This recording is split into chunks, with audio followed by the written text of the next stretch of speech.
నమస్తే నేను దేవి welcome to story board 2024లో గెలుపు కోసం బీజేపీ వ్యూహ రచన మొదలుపెట్టింది.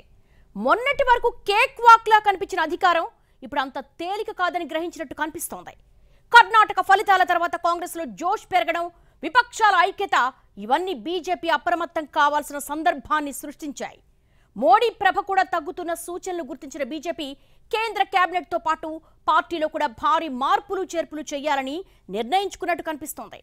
ముఖ్యంగా పార్లమెంట్ ఎన్నికల్లోపు జరిగే అసెంబ్లీ ఎన్నికల్లో గెలిచి సత్తా చాటాలని భావిస్తోంది. మరోసారి తనకు బాగా కలిసొచ్చిన ఎమోషనల్ ఎజెండాను ఎత్తుకునే ప్రయత్నం కూడా చేస్తోంది కాషాయ పార్టీ. ఇక్కడ మోడీ, అక్కడెవరు? జస్ట్ ఈ ఒక్క స్లోగన్తో విపక్ష శిబిరాన్ని చల్లా చెదురు చేసిన పార్టీ బీజేపీ. కానీ ఇప్పుడు పరిస్థితులు మారాయి. ప్రత్యామ్నాయ పాలన తెస్తామన్న విపక్షాలు ఐక్యంగా ముందుకొస్తూ ఉండడం చూసి అలర్ట్ అయింది. రాహుల్ జోడో యాత్ర తర్వాత మారిన పరిస్థితులు, కర్ణాటక ఫలితాల తర్వాత వచ్చిన మార్పులు చూసి అప్రమత్తమవుతోంది. 9 ఏళ్లు ఏ పార్టీకైనా అధికారంలో ఇన్నాళ్లు ఉన్న తర్వాత అంతో ఇంతో ప్రభుత్వ వ్యతిరేకత తప్పదు. కానీ మొన్నటిదాకా అసలు ఈ ఊసున్నట్టే లేదు బీజేపీ. మోడీకి దేశంలోనే కాదు ప్రపంచంలో ఎక్కడికెళ్లినా బ్రహ్మరథం పడుతున్నారు. ఇక హ్యాట్రిక్ గెలుపు లాంఛనమే అనే అభిప్రాయంలో ఉంది. కానీ ఉత్తరాదిన హిమాచల్లో, దక్షిణాదిన కర్ణాటకలో కాంగ్రెస్ షాక్ ఇవ్వడంతో అలర్ట్ అయింది. హిమాచల్ చిన్న రాష్ట్రం అని లైట్ తీసుకున్న దక్షిణాదిలో పార్టీ బలంగా ఉన్న ఏకైక రాష్ట్రం కర్ణాటకలో పవర్ పోవడాన్ని మాత్రం అంత తేలిగ్గా జీర్ణించుకోలేకపోతోంది. పైగా ఇక్కడ హిందుత్వ, మోడీ చరిష్మా కూడా పనిచేయకపోవడం బీజేపీని ఆలోచనలో పడేసింది. మోడీ ఆ స్థాయిలో ప్రచారం చేసిన తర్వాత కూడా కాంగ్రెస్ రికార్డు స్థాయిలో గెలుపు సాధించడం ప్రమాద ఘంటికలు మోగిస్తోంది. పైగా కర్ణాటక ఫలితాల తర్వాత ఎండమావిలా ఉన్న విపక్ష ఐక్యత కూడా అర్జెంటుగా ఓ రూపు సంతరించుకుంది. పాట్నా భేటీ విజయవంతం కావడమే కాదు, తర్వాత భేటీలు, అజెండా, వ్యూహాలు ఇలా అన్నింటిలోనూ విపక్షాలు వేగంగా నిర్ణయాలు తీసుకుంటున్నాయి. మొన్నటిదాకా నిరాశ నిస్పృహల్లో ఉన్న కాంగ్రెస్ రాహుల్ జోడో యాత్ర తర్వాత కాస్త తేరుకుంది. తర్వాత అసెంబ్లీ ఎన్నికల్లో విజయంతో హస్తం పార్టీ శ్రేణుల్లో జోష్ వచ్చేసింది. ఖర్గే కాంగ్రెస్ అధ్యక్షుడయ్యాక ఆ పార్టీని గతంలో దూరం పెట్టిన పార్టీలు కూడా ఇప్పుడు చర్చలకు సై అంటున్నాయి. రాహుల్ సామర్థ్యాన్ని గుర్తించడానికి ముందుకొస్తున్నాయి. ఇవన్నీ మొన్నటిదాకా ఎవరూ ఊహించని పరిణామాలు. కానీ జోడో యాత్ర, కర్ణాటక ఫలితాల తర్వాత ఆటోమేటిక్గా సీన్ మారిపోయింది. జాతీయ స్థాయిలో రాజకీయాలు కీలక మలుపు తీసుకున్నాయి. చివరకు బీజేపీ సైద్ధాంతిక పునాది అయిన ఆర్ఎస్ఎస్ కూడా బీజేపీ మరీ ఊహల్లో తేలిపోతోందని ఆర్గనైజర్లో ఎండగట్టింది. సుపరిపాలన లేకుండా కేవలం మోడీ హిందుత్వలో పని కాదని తేల్చేసింది. ఆర్గనైజర్ కామెంట్లతో బీజేపీలోనూ అంతర్గతంగా చాలా చర్చ జరిగింది. అర్జెంటుగా ప్రక్షాళన చేయకపోతే పరిస్థితులు చేయి దాటిపోతాయని గుర్తించారు అగ్రనేతలు. అందుకే ప్రధాని మోడీ ఈజిప్ట్ టూర్ ముగించుకుని వచ్చిన దగ్గర నుంచి హస్తినలో కీలక సమావేశాలు జరుగుతున్నాయి. కేంద్ర కేబినెట్తో పాటు పార్టీలో ప్రక్షాళనకు నిర్ణయం తీసుకున్నట్లు తెలుస్తోంది. ఇందుకోసం రకరకాల సమీకరణాలపై చర్చించడానికే కీలక నేతలు మేధోమథనం చేశారని సమాచారం. బీజేపీ ఎన్నికల ప్రచారంలో హిందుత్వను ఎప్పుడూ తురుపుముక్కగా ప్రయోగించేది. కానీ కర్ణాటకలో బొమ్మాయి సర్కార్ అవినీతి ముద్ర ముందు హిందుత్వ నిలబడలేకపోయింది. ప్రధాని మోడీ చరిష్మాను పణంగా పెట్టినా పని కాలేదు. దీంతో మరోసారి భావోద్వేగ ఎజెండాను దేశం ముందు పెట్టాలని బీజేపీ డిసైడ్ అయినట్లు కనిపిస్తోంది. ఈ వ్యూహంలో భాగంగానే సడన్ గా యూనిఫామ్ సివిల్ కోడ్ తెరపైకి తెచ్చింది. यूनिफॉर्म सिविल कोड के नाम पर ऐसे लोगों को भड़काने का काम हो रहा है। आप मुझे बताइए, एक घर में परिवार के एक सदस्य के लिए एक कानून हो, परिवार के दूसरे सदस्य के लिए दूसरा कानून हो, तो क्या वो घर चल पाएगा? क्या कभी भी चल पाएगा? क्या फिर ऐसी दोहरी व्यवस्था से देश कैसे चल पाएगा? हमें याद रखना है कि भारत के संविधान में भी नागरिकों के समान अधिकार की बात कही गई. వీలైనంత త్వరగా పార్లమెంట్లో ఆమోదముద్ర వేసి అమలు చేయాలని కూడా ఫిక్స్ అయినట్లు తెలుస్తోంది. నిజానికి జనవరి నుంచి అయోధ్య రామ మందిరం నిర్మించామనే క్లెయిమ్తో జనంలోకి దూసుకెళ్లి రామనామ జపంతో దేశాన్ని ఊపేయాలనేది మొన్నటిదాకా బీజేపీ టార్గెట్. ఇప్పటికే జనవరి నాటికి రామాలయం కంప్లీట్ అవుతుందని అమిత్ షా చెప్పారు కూడా. కానీ ఇది వర్కౌట్ అవుతుందా లేదా అనే డౌట్తోనే యూనిఫామ్ సివిల్ కోడ్ తెరపైకి తెచ్చారా అనే అనుమానాలు వ్యక్తమవుతున్నాయి. ఒక దశ దాటితే ఒక ఎమోషన్ కొంతవరకే పనిచేస్తుంది. Emotion is short lived. Once దాన్ని రిజాల్వ్ అయిపోతే దానిపైన ఏమీ దాని ప్రభావం ఉండదు. అందువల్ల ఇప్పుడు మూడవ అంశం ఆయన ఎజెండాలో కీలకమైన మూడో అంశమైన ఉమ్మడి పౌర స్మృతిని తీసుకొస్తున్నారు. ఉమ్మడి పౌర స్మృతిని ఇప్పటికే బీజేపీ ఉత్తరాఖండ్ ప్రభుత్వం ఒక నిపుణుల బృందాన్ని ఏర్పాటు చేసింది. మధ్యప్రదేశ్లో ఎన్నికలు జరగబోతున్నాయి. ఆల్రెడీ అక్కడ శివరాజ్ సింగ్ చౌహాన్ మేము కూడా ఎక్స్పర్ట్ కమిటీని వేయబోతున్నామంటున్నారు. లా కమిషన్ ఇటీవల ఒక నివేదిక ఇచ్చింది. అంతకుముందు నివేదికలోమో ఇది నైదర్ ఫీజిబుల్ నార్ అడ్వైజబుల్ అని లా కమిషన్ చెప్పింది. ఇది అవసరము లేదు, శ్రేయస్కరము కాదు ఈ సమయంలోని. ఇప్పుడు తాజాగా లా కమిషన్ దీనిపైన ఒపీనియన్స్, ప్రజల అభిప్రాయాలకు పిలిపించింది. అంటే దీన్ని ఎజెండాలో లైవ్లో పెట్టబోతున్నారు. అయితే బీజేపీ మరీ అంత బలహీనంగా ఏమీ లేదని, పార్లమెంట్ ఎన్నికల్లో మెజారిటీ ఎంపీ సీట్లు ఖాయమని కొన్ని సర్వేలు చెబుతున్నా ఎందుకైనా మంచిదని కమలనాథులు అలర్ట్ అవుతున్నారు. అసెంబ్లీలో బలం లేకుండా ఒకేసారి పార్లమెంట్ ఎన్నికల్లో మెజారిటీ ఎంపీ సీట్లు ఎంతవరకు పాజిబుల్ అని తర్జన భర్జన పడుతున్నారు. ఈసారి ఉత్తరాదిన కొన్ని సీట్లు తగ్గుతాయి. వాటిని సౌత్లో పూడ్చుకోవాలనుకుంటే అధికారంలో ఉన్న ఒక్క రాష్ట్రం పోవడం అసనిపాతంగా మారింది. ఇప్పటికిప్పుడు సౌత్లో ఎన్ని ఎంపీ సీట్లు వస్తాయో చెప్పే పరిస్థితి ఉందా అనేది బీజేపీలో అంతర్గతంగా జరుగుతున్న చర్చ. కొన్నాళ్లుగా కేంద్రంలో పాలన కూడా చప్పగా ఉందని, ఎక్కడా ఎగ్జైట్మెంట్ లేదనే ఫిర్యాదులు కూడా పార్టీ నుంచి వస్తున్నట్లు తెలుస్తోంది. అందుకే యూనిఫామ్ సివిల్ కోడ్ను తెరపైకి తెచ్చి కొన్నాళ్లు ఎమోషనల్ ఎజెండాను పీక్ స్టేజ్కి తీసుకెళ్లి పార్లమెంట్ ఎన్నికల దాకా సస్టైన్ చేయాలనే వ్యూహం కూడా ఉన్నట్లు కనిపిస్తోంది. యూనిఫామ్ సివిల్ కోడ్ హడావిడి సద్దుమణిగేలోపే రామమందిరం ఎజెండా ఎత్తుకుంటే పార్లమెంట్ ఎన్నికలకు మంచి టేకాఫ్ అవుతుందనే యోచన కూడా కనిపిస్తోంది. నిజానికి 2019 ఎన్నికల్లో బీజేపీకి మ్యాజిక్ ఫిగర్ కంటే కాస్త తక్కువ సీట్లే వస్తాయని మొదట్లో అంచనా వేశారు. కానీ సర్జికల్ స్ట్రైక్స్ ఊపులో అనూహ్యంగా 303 సీట్లు వచ్చేశాయి. ప్రతిసారి ఇలాంటివి జరగవు కాబట్టి ప్రస్తుతం యూనిఫామ్ సివిల్ కోడ్, అయోధ్య రామమందిరాన్ని ఆ రేంజ్లో వాడుకోవాలని బీజేపీ డిసైడ్ అయినట్లు కనిపిస్తోంది. కానీ ఈ మాత్రం కసరత్తుతో హ్యాట్రిక్ గెలుపు ఖాయమవుతుందని గట్టిగా చెప్పలేమంటున్నారు బీజేపీ నేతలు. కర్ణాటక ఫలితాల తర్వాత దేశ రాజకీయాలే కాదు ప్రజల్లోనూ మార్పు వచ్చిందేమోననే అనుమానాలు వస్తున్నాయని అంటున్నారు. సుపరిపాలనకు బ్రాండ్ అంబాసిడర్ అని చెప్పుకునే మోడీ కర్ణాటకలో అవినీతిని ఎందుకు అరికట్టలేదని విపక్షాలు జాతీయ స్థాయిలో సవాల్ విసిరితే దీనికి సమాధానం చెప్పుకోవడం అంత తేలిక కాదనే వాదన గట్టిగా వినిపిస్తోంది. అందుకే మరోసారి ఎలక్షన్ ఎజెండా తామే సెట్ చేసి విపక్షాలు కూడా ఆ ఎజెండా చుట్టూ తిరిగేలా చేయాలని ప్లాన్ చేస్తోంది బీజేపీ. చాప కింద నీరులా ప్లాన్ జరగాలని, పైకి మాత్రం క్యాబినెట్, పార్టీ ప్రక్షాళన పేరుతో వేరే సినిమా చూపించి అందర్నీ కన్ఫ్యూజ్ చేయాలనే వ్యూహం కూడా ఉండొచ్చు. వీటిపై చర్చోపచర్చలు పూర్తయ్యేలోగా ప్లాన్ ఫైనలైజ్ చేసుకుని ఇంప్లిమెంటేషన్ మొదలు కావాలనే ఉద్దేశం కనిపిస్తోంది. మొత్తం మీద గతానికి భిన్నంగా వ్యూహరచన చేయకపోతే, అతి విశ్వాసానికి పోతే కర్ణాటక తరహా ఫలితాలు వస్తాయేమోననే ఆలోచన బీజేపీని కుదురుగా ఉండనివ్వడం లేదు. అందుకే పరిస్థితులు విషమించకముందే మేలుకోవాలని సూచిస్తోంది. హిమాచల్, కర్ణాటక షాకులు తగలడం ఓ రకంగా మంచిదే అని, వ్యూహం మార్చుకునే అవకాశం వచ్చిందని కూడా బీజేపీ ఆలోచిస్తోంది. ఎన్నికల సన్నద్ధత, ప్రచార ఉధృతి విషయంలో బీజేపీ ఎక్కడా వెనకబడలేదు. అయితే ప్రజల్ని ఆకట్టుకునే, ప్రతిపక్షాల విమర్శల్ని తిప్పికొట్టే ఎజెండాను మాత్రం నిర్దేశించుకోవాల్సి ఉందని ఆ పార్టీ భావిస్తోంది. ఈ ఒక్కటి చేయగలిగితే 2024 ఎన్నికల్లో గెలుపు ఖాయమని బీజేపీ నమ్ముతోంది. రాష్ట్రాల్లో బలం లేకుండా పార్లమెంట్ సీట్లు గెలవడం ప్రతిసారి కుదరదు. అది పార్లమెంట్ ఎన్నికల ముందు ఓటములు అస్సలు మంచిది కాదు. అందుకే రాబోయే రాష్ట్రాల ఎన్నికలపై సీరియస్ గా ఫోకస్ పెట్టాలని బీజేపీ ప్లాన్ చేస్తోంది. మొన్నటిదాకా కాంగ్రెస్ ను ఒక్కో రాష్ట్రం నుంచి తుడిచిపెట్టిన బీజేపీ ఓ దశలో కాంగ్రెస్ ముక్తు భారత్ అని నినదించింది. కానీ బీజేపీ రెండోసారి కేంద్రంలో అధికారంలోకొచ్చాక పరిస్థితుల్లో మార్పొచ్చింది.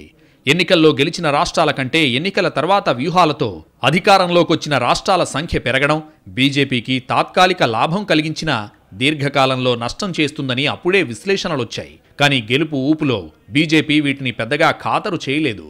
ఎప్పుడైతే ఎదురు దెబ్బలు తగలడం మొదలైందో అప్పుడే పొరపాట్లు దిద్దుకోవడంపై దృష్టి పెట్టింది. బీజేపీకి గతంలోనూ జాతీయ నేతలున్నా రాష్ట్రాల వారీగా బలమైన నేతలుండేవాళ్లు. కానీ మోడీ వచ్చాక అంతా వన్ మ్యాన్ షో అయిపోయింది. అసెంబ్లీ ఎన్నికల ప్రచారాన్ని కూడా మోడీయే లీడ్ చేస్తున్నారు. దీంతో రాష్ట్రాల్లో బీజేపీ నేతలు ప్రేక్షకులుగా మారిపోయారు. మనదేముంది, మోడీ వస్తారు, గెలిపిస్తారు అని ఫిక్స్ అయ్యారు. దీంతో కనీస గ్రౌండ్ వర్క్ చేయడం కూడా మానేశారు. పార్టీ గెలిచినన్నాళ్లు అంతా బాగానే ఉంది. ఎప్పుడైతే ఓటములు ఎదురయ్యాయో అప్పుడే ఆత్మపరిశీలన మొదలైంది. ఓ రకంగా చెప్పాలంటే ఇప్పటికే లేట్ అయిందని కూడా బీజేపీ గుర్తించినట్టే కనిపిస్తోంది. హిమాచల్ ప్రదేశ్, కర్ణాటక ఫలితాలు బీజేపీకి కొన్ని పాఠాలు నేర్పాయి. మొదటిగా హిమాచల్ విషయానికొస్తే ఇక్కడ కాంగ్రెస్లో 10 గ్రూపులున్నాయి. సరైన నేత లేడు. అయినా సరే ఆ పార్టీ విజయం సాధించింది. ఎన్నికల ఫలితాల్ని విశ్లేషిస్తే యాపిల్స్ రవాణా చేసే అట్టపెట్టెలపై జీఎస్టీ కారణంగానే ఓడామని తెలిసి బీజేపీ అవాక్కైంది. ఓ రకంగా బీజేపీ ఇక్కడ అతి విశ్వాసానికి పోయింది. మోడీ చరిష్మా ముందు జీఎస్టీని జనం పట్టించుకోరని అనుకుంది. కానీ అంచనాలు రివర్స్ అయ్యాయి. సరే, కాంగ్రెస్కి అధికారం వచ్చినా నేతలు తన్నుకుంటారనుకుంటే అది జరగలేదు. కనీసం హిమాచల్ నుంచి పాఠాలు నేర్చుకుంటే బావుండేదని కర్ణాటక ఫలితాల తర్వాత తీరిగ్గా వాపోవాల్సిన దుస్థితి. బొమ్మాయి సర్కారుపై అవినీతి ముద్ర ఉందని తెలిసి మోడీ విస్తృతంగా ప్రచారం చేయడాన్ని జనం జీర్ణించుకోలేకపోయారు. దీనికి తోడు ఉచితాలు అనుచితమని లెక్చర్లిచ్చిన మోడీనే బెంగళూరులో ఉచితాల హామీలివ్వడం కూడా ఆయన క్రెడిబిలిటీని ప్రశ్నార్థకం చేసిందనే వాదన ఉంది. దీనికి తోడు మోడీ వ్యక్తిగత చరిష్మా తీవ్రంగా ప్రభావితమయ్యే మరో కీలక అంశం ఉంది. బొమ్మాయి సర్కార్ అవినీతిపై ఎన్నికలకు ఏడాదిన్నర క్రితమే ప్రధానికి లేఖ రాసినా చర్యలు తీసుకోలేదనే వాదన జనంలోకి బాగా వెళ్ళింది. అవినీతి సహించేది లేదని చెప్పుకునే మోడీ అవినీతి ఆరోపణల సాకుతో యడ్యూరప్ప లాంటి సీనియర్ను తప్పించిన మోడీ బొమ్మాయి అవినీతిని ఎందుకు సహించారనేది తిరుగులేని ప్రశ్న అయిపోయింది. ఇక్కడ మోడీ కూడా ప్రధాని అయ్యాక తొలిసారిగా డిఫెన్స్లో పడాల్సొచ్చింది. కాంగ్రెస్ మేనిఫెస్టోలో బజరంగ్ దళ్ నిషేధం ఉండడంతో ఆ అంశం ఎత్తుకున్న మోడీ హిందుత్వ అస్త్రం బయటకు తీశారు. మరో విషయం, స్థానిక ఆకాంక్షలతో బీజేపీ పూర్తిగా డిస్కనెక్ట్ అయిన వైనం కాంగ్రెస్లో కనిపించింది. పార్టీకి బలమైన మద్దతుదారులుగా ఉన్న లింగాయతుల మనోభావాలు పట్టించుకోకపోవడం బీజేపీని బాగా దెబ్బతీసింది. కర్ణాటకలో మొదటిసారి మోడీ జాతీయవాద రాజకీయాల్ని తిప్పికొడుతూ కాంగ్రెస్ లోకల్ అస్త్రాన్ని బలంగా సంధించింది. అవి అద్భుతంగా వర్కౌట్ అయ్యాయి కూడా. అప్పటిదాకా జాతీయవాదంతో దున్నేయడమే అలవాటు చేసుకున్న బీజేపీకి ఈ పరిణామం అస్సలు మింగుడు పడలేదు.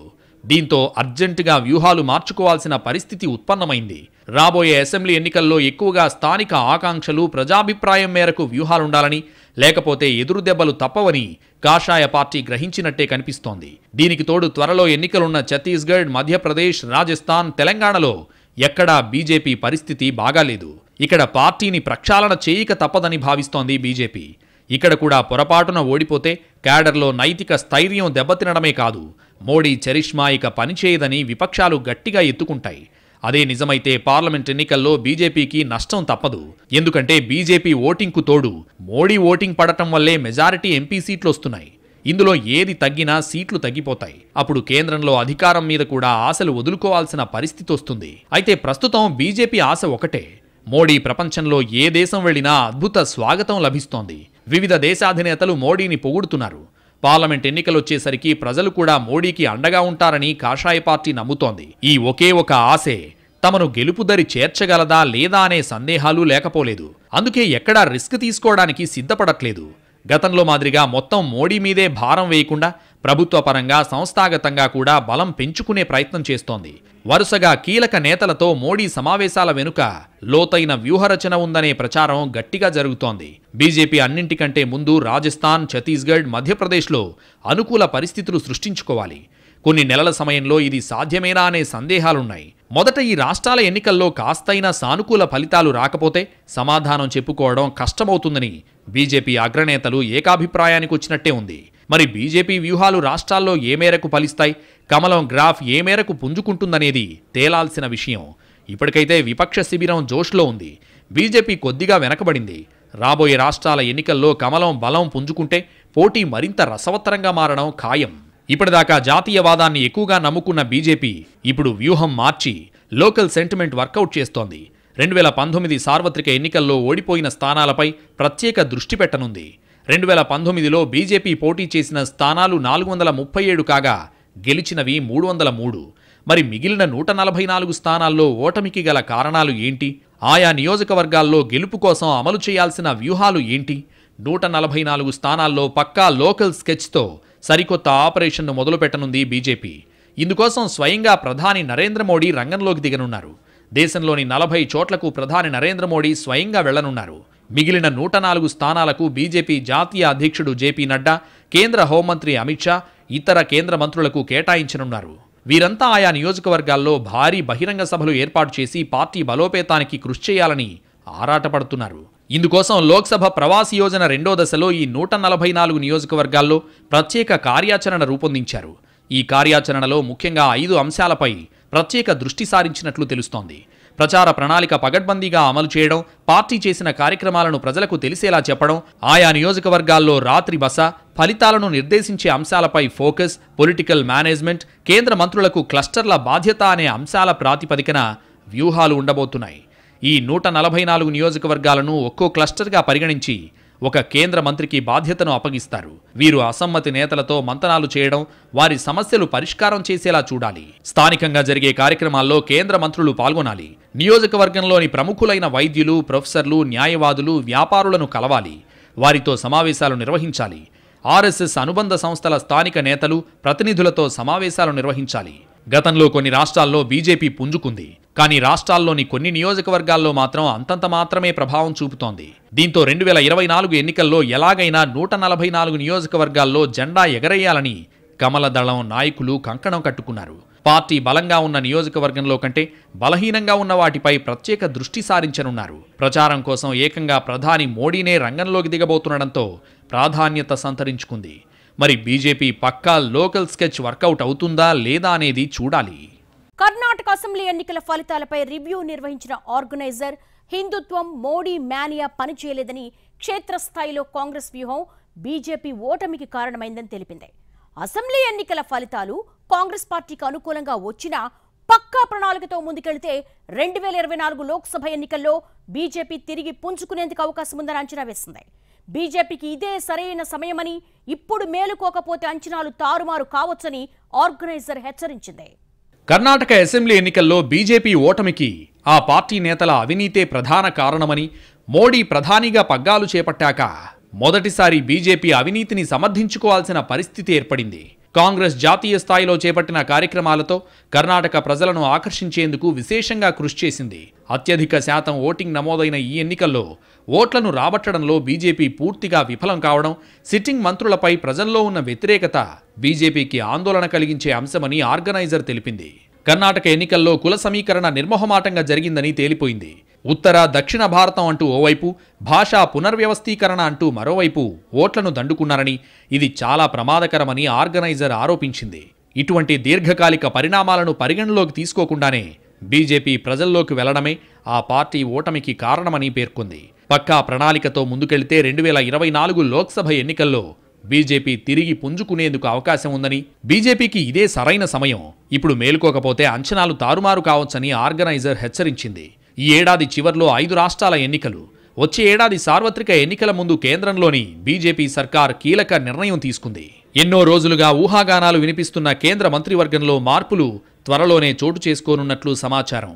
ఈ మేరకు ప్రధాని నరేంద్ర మోడీ అధ్యక్షతన జూలై 3న కేంద్ర కేబినెట్ సమావేశం కానుంది. ఈ సమావేశంలోనే కేబినెట్లో మార్పులు చేయనున్నట్లు తెలుస్తోంది. పెద్ద ఎత్తున ఉండొచ్చు. ఒక డజన్ మందిని డ్రాప్ చేసేసి దాని తర్వాత ఒక 17 మందిని తీసుకోవచ్చు. ఇదేమిటంటే లెక్క ఎట్లాగంటే ఒకళ్ళని మధ్యప్రదేశ్ నుంచి, ఒకళ్ళు ఇద్దరు రాజస్థాన్ నుంచి, ఎందుకంటే అక్కడ ఎన్నికలు ఉన్నాయి, ఒకళ్ళు ఛత్తీస్గఢ్ నుంచి, శివసేన మహారాష్ట్ర నుంచి ఇద్దరు, దాని తర్వాత తెలంగాణ నుంచి కూడా ఒకళ్ళిద్దరిని తీసుకోవచ్చు, ఎందుకంటే ఇక్కడ కూడా మనకి అసెంబ్లీ ఎన్నికలు ఉన్నాయి. జూలై 3వ వారంలో పార్లమెంట్ వర్షాకాల సమావేశాలు ప్రారంభం కానున్నాయి. ఈ మేరకు పార్లమెంట్ సమావేశాలకు ముందు కేబినెట్ భేటీ నిర్వహించడం ప్రాధాన్యత సంతరించుకుంది. ఇక బుధవారం ప్రధాని నరేంద్ర మోడీ నేతృత్వంలో బీజేపీ అగ్రనేతలు భేటీ అయ్యారు. ఈ సమావేశానికి కేంద్ర హోంశాఖ మంత్రి అమిత్ షా, బీజేపీ జాతీయ అధ్యక్షుడు జేపీ నడ్డా, పార్టీ అగ్రనేత బిఎల్ సంతోష్ సహా ఇతర నేతలతో కలిసి బుధవారం అర్ధరాత్రి వరకు ప్రధాని మోడీ చర్చలు జరిపారు. ఈ ఏడాది చివర్లో 5 రాష్ట్రాల ఎన్నికలు జరగనున్నాయి. రాజస్థాన్, ఛత్తీస్గఢ్, మధ్యప్రదేశ్, తెలంగాణ, మిజోరాం సహా 2024 సార్వత్రిక ఎన్నికల్లో పార్టీ గెలుపే లక్ష్యంగా చేయాల్సిన కృషిపై బుధవారం జరిగిన సమావేశంలో కూలంకుషంగా చర్చించినట్లు తెలుస్తోంది. ఇదే సమయంలో రాష్ట్రాల్లో, కేంద్ర పార్టీల్లో సంస్థాగత మార్పులు, చేర్పులకు సంబంధించి కూడా సుదీర్ఘంగా చర్చించినట్లు సమాచారం. ఇక ఇదే సమావేశంలో కేంద్ర కేబినెట్లో మార్పులు చేయాలని నిర్ణయించినట్లు తెలుస్తోంది. ఈ భేటీ జరిగిన తర్వాతి రోజే జూలై 3వ తేదీన కేంద్ర కేబినెట్ సమావేశం జరగనున్నట్లు ప్రకటన వెలువడడం తీవ్ర ప్రాధాన్యత సంతరించుకుంది. ఇటీవల పార్టీ అధ్యక్షుడు నడ్డా, హోంమంత్రి అమిత్ షా, పార్టీ ప్రధాన కార్యదర్శి బిఎల్ సంతోష్ రాష్ట్రాల వారీగా నేతలతో సమావేశాలు జరిపారు. లోక్సభ, పలు రాష్ట్రాల్లో అసెంబ్లీ ఎన్నికల దృష్ట్యా రాష్ట్ర స్థాయిలో సంస్థాగత మార్పులు చేపట్టాలని పార్టీ భావిస్తోంది. తాజా సమావేశంలో దీనిపై సుదీర్ఘంగా చర్చలు జరిపినట్లు సమాచారం. దీంతో త్వరలోనే రాష్ట్ర స్థాయిలో బీజేపీ అధ్యక్షుల్లో మార్పులు ఉండొచ్చనే ఊహాగానాలు వినిపిస్తున్నాయి. ఇక మరికొద్ది రోజుల్లో కేంద్ర మంత్రివర్గ పునర్వ్యవస్థీకరణ ఉండొచ్చని సమాచారం. ఎన్నికలకు ముందు వ్యతిరేకత ఎదుర్కొంటున్న మంత్రులను తప్పించి కొత్త వారిని మంత్రివర్గంలోకి తీసుకునే అవకాశాలున్నట్లు తెలుస్తోంది. అయితే ఈ భేటీ, అందులో చర్చించిన అంశాలపై బీజేపీ నేతలు ఇంతవరకు స్పందించలేదు. 2024 పార్లమెంట్ ఎన్నికలకు బీజేపీ ఇప్పట్నుంచే సమాయత్తం అవుతోంది. ఇప్పటికే కేంద్రంలో వరుసగా 2 సార్లు అధికారం చేపట్టిన కాషాయ పార్టీ మూడోసారి కూడా అధికారంలోకి వచ్చేందుకు గట్టిగానే ప్రయత్నిస్తోంది. ఈసారి విపక్షాలను తలదన్నేలా గెలుపు ఉండాలని కమలనాథులు భారీగానే టార్గెట్ పెట్టుకున్నారు. అందువల్ల ఎలాగైనా ఈసారి 300 సీట్లకు పైగా సాధించి బీజేపీ సత్తా ఎంతో నిరూపించాలని కమలనాథులు గట్టి పట్టుదలతో ఉన్నారు. అందుకే అన్ని రాష్ట్రాల్లోనూ పార్టీ స్థితిగతులపై ఇప్పట్నుంచే ఫోకస్ పెడుతోంది కాషాయ పార్టీ. బీజేపీ బలంగా ఉన్న రాష్ట్రాలతో పాటు బలహీనంగా ఉన్న రాష్ట్రాల్లో కూడా బలోపేతం కోసం ముమ్మర కసరత్తులు చేస్తోంది. అందుకే వివిధ రాష్ట్రాల్లో పార్టీ ప్రక్షాళనపై దృష్టి పెట్టింది బీజేపీ అధిష్టానం. ఆయా రాష్ట్రాల్లో అధ్యక్షుల మార్పు, ఇన్ఛార్జీల మార్పు, కార్యదర్శుల నియామకం వంటి పదవుల్లో మార్పులు తెచ్చేందుకు సిద్ధమవుతున్నట్లు టాక్. మధ్యప్రదేశ్, ఒడిశా, తెలంగాణ, ఆంధ్రప్రదేశ్ వంటి రాష్ట్రాల్లో అధ్యక్ష మార్పుపై గట్టిగానే ఫోకస్ పెట్టినట్లు వినికిడి. తెలంగాణ, ఆంధ్రప్రదేశ్ రాష్ట్రాల్లో బండి సంజయ్, సోము వీర్రాజు పార్టీ అధ్యక్షులుగా కొనసాగుతున్నారు. గత కొన్నాళ్లుగా వీరిద్దరి నాయకత్వంపై 2 రాష్ట్రాల్లోని బీజేపీ శ్రేణుల్లో అసంతృప్తి ఉంది. తెలంగాణలో బండి సంజయ్ని తప్పించి అధ్యక్ష పదవి ఈటెల రాజేందర్కు కట్టబెట్టాలని, ఏపీలో కూడా సోము వీర్రాజు స్థానంలో మరొకరికి ఆ పదవి కట్టబెట్టాలని డిమాండ్లు వినిపిస్తున్నాయి. 2024 ఎన్నికల్లో విజయం సాధించడం ఖాయమనే అతి విశ్వాసం వద్దని కొద్ది రోజుల క్రితమే పార్టీ ఆవిర్భావ సమావేశంలో బీజేపీ క్యాడర్ని మోడీ హెచ్చరించారు. ఇప్పుడు ప్రాక్టికల్స్కి టైం అయిందని గుర్తించారు. అందుకే నేరుగా క్షేత్రస్థాయి నుంచి ప్రక్షాళన ప్రారంభించాలనే నిర్ణయం తీసుకున్నట్లు కనిపిస్తోంది. ప్రభుత్వ విజయాలను ప్రచారం చేయడంలో ఎక్కడైనా లోపాలున్నాయా, విపక్షాలను ఎక్కువగా లైట్ తీసుకోవడం కూడా కొంప ముంచుతోందా అనే అంశాలపైన బీజేపీ ఫోకస్ పెట్టింది. కాంగ్రెస్ని మరీ తేలిగ్గా తీసుకునే పరిస్థితి లేదని కూడా చర్చ జరుగుతోంది. మరి బీజేపీ ఎలాంటి వ్యూహంతో ముందుకొస్తుంది, మళ్లీ తన డామినేషన్ను ఎలా నిరూపించుకుంటుందనేది దేశ రాజకీయాల గతిని నిర్దేశించనుంది.